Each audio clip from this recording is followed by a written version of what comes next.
Assalamualaikum warahmatullahi wabarakatuh. Perkenalkan, nama saya Sally, NIM 11920600091, kelas 2C Program Studi Pendidikan Biologi UIN Sunan Gunung Jati Bandung. Pada kesempatan kali ini, saya akan mempresentasikan analisis dan sintesis jurnal pembelajaran daring dengan tema media pembelajaran yang digunakan selama masa pandemi COVID-19. Pada masa pandemi COVID-19, telah memberikan beberapa perubahan dalam aspek kehidupan manusia. Salah satunya yaitu dalam aspek pendidikan. Pembelajaran saat ini tidak lagi dilaksanakan dengan sistem tatap muka di dalam kelas, melainkan dengan pembelajaran jarak jauh di rumah masing-masing. Hal itu dilakukan untuk pencegahan penularan virus COVID-19. Untuk analisis dan sintesis, di sini saya akan memberikan 3 jurnal, 2 jurnal nasional dan 1 jurnal internasional. Langsung saja pada jurnal yang pertama, informasi mengenai jurnal, judul Pembelajaran Kimia Sistem Daring di Masa Pandemi COVID-19 bagi Generasi Z. Penulisnya yaitu Ida Farida, Risa Rahmawati Sunaria, Riri Aisyah, dan Imelda Helsi.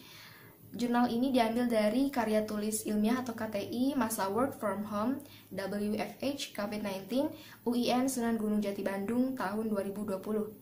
Analisis jurnal ini pembelajaran kimia selama masa pandemi COVID-19 dengan media platform e-learning, kampus atau e-nous.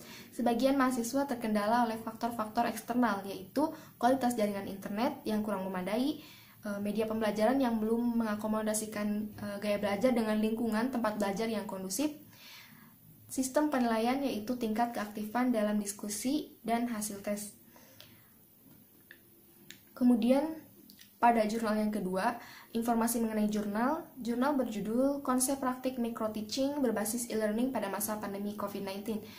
Penulis dari jurnal yaitu Sari, Neneng Widayani, Asep Jihad, dan Dedi Kuntadi.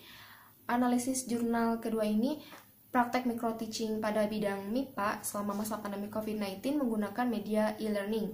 Penilaian microteaching dilakukan penilaian dengan memberikan komentar dan penilaian atau ratings berdasarkan forum observasi yang disediakan oleh supervisor pada forum microteaching.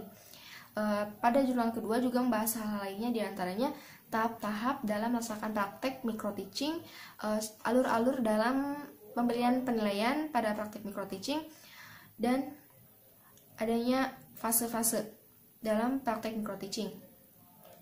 Kemudian pada jurnal ketiga, informasi mengenai jurnal berjudul The Impact of COVID-19 on Learning, The Perspective of Ghanaian Student. Penulisnya yaitu Owusu Forger, Kamsen, and Hansen.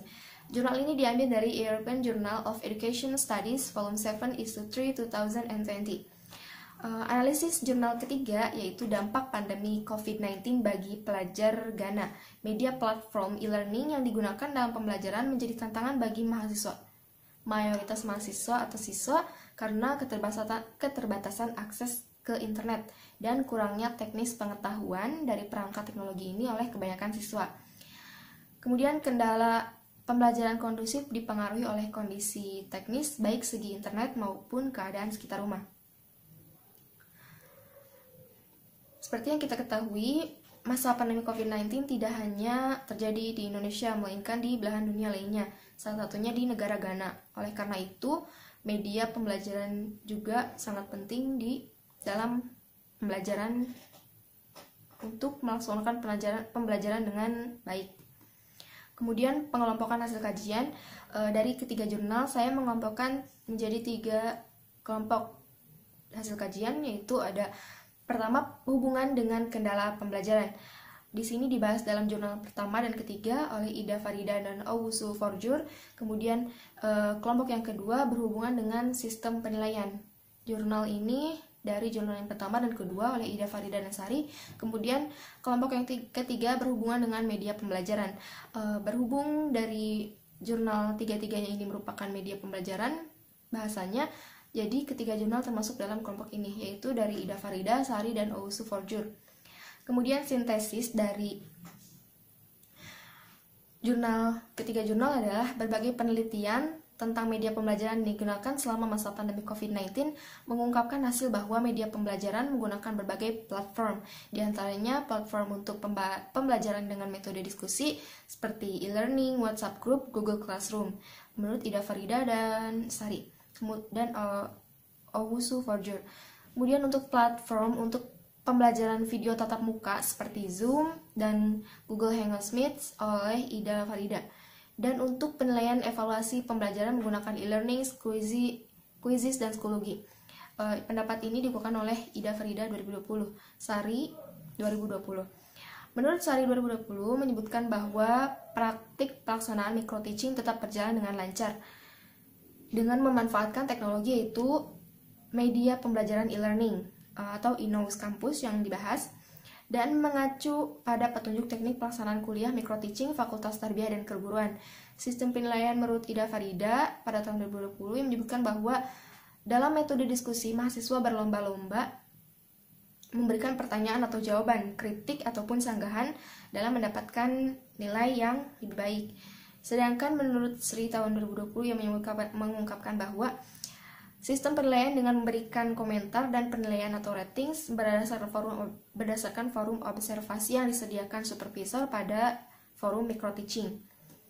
Kemudian adapun kendala pembelajaran menurut Ida Farida pada tahun 2020 dan Owusu Forger pada tahun 2020, ia juga menyebutkan bahwa kendala sistem pembelajaran daring diantaranya karena media yang digunakan bersifat online, perlu menggunakan kuota internet yang cukup sehingga para pelajar yang sedang ekonomi rendah merasa terbebani. Kondisi di rumah yang kurang kondusif untuk melangsungkan pembelajaran dengan baik. Kelebihan dari ketiga jurnal memiliki unsur-unsur jurnal yang lengkap. Kemudian pada jurnal pertama memiliki penjelasan yang sangat rinci dalam mengungkapkan media pembelajaran. Di antaranya terdapat jenis-jenis yang digunakan baik dalam metode diskusi, video, ataupun media untuk tes. Kemudian respon mahasiswa, tingkat partisipasi mahasiswa, kualitas pemahaman belajar, dan kendala selama masa pembelajaran. Kemudian pada jurnal kedua membahas mengenai langkah-langkah dan alur sistem penilaian, namun tidak membahas mengenai kualitas praktik micro-teaching, respon dan kendala mahasiswa dengan menggunakan media e-learning dalam praktik micro-teaching. Kemudian pada jurnal ketiga membahas mengenai media pembelajaran yang digunakan dan kendala pembelajaran sistem daring, namun tidak membahas mengenai kualitas pemahaman peserta didik. Celah penelitian dari ketiga jurnal tersebut diantaranya tentang metode penelitian yang berbeda-beda, namun untuk mengungkapkan tujuan yang sama, yakni untuk mengetahui proses pembelajaran, media pembelajaran yang digunakan, dan kendala dari sistem pembelajaran daring selama masa pandemi COVID-19. Mengenai jurnal yang pertama dan kedua, mengungkapkan keterangan proses penilaian atau evaluasi pembelajaran yang dilakukan dengan jelas, sedangkan pada jurnal ketiga tidak menjelaskan hal tersebut. Ketiga jurnal terdapat kekurangan yang belum diungkapkan oleh penulis, yakni dengan adanya jurnal tersebut belum berisi potensi-potensi yang dimiliki metode penelitian yang digunakan. Maksudnya adalah dari setiap jurnal yang tiga tadi tidak mengungkapkan setiap kelebihan metode yang digunakan untuk mencari atau untuk mengungkapkan suatu jurnal yang ditulisnya, metode jurnal yang dilakukannya. Dan sekian presentasi yang dapat saya berikan, kurang lebihnya mohon maaf. Billahi taufiq wal hidayah. Wassalamualaikum warahmatullahi wabarakatuh.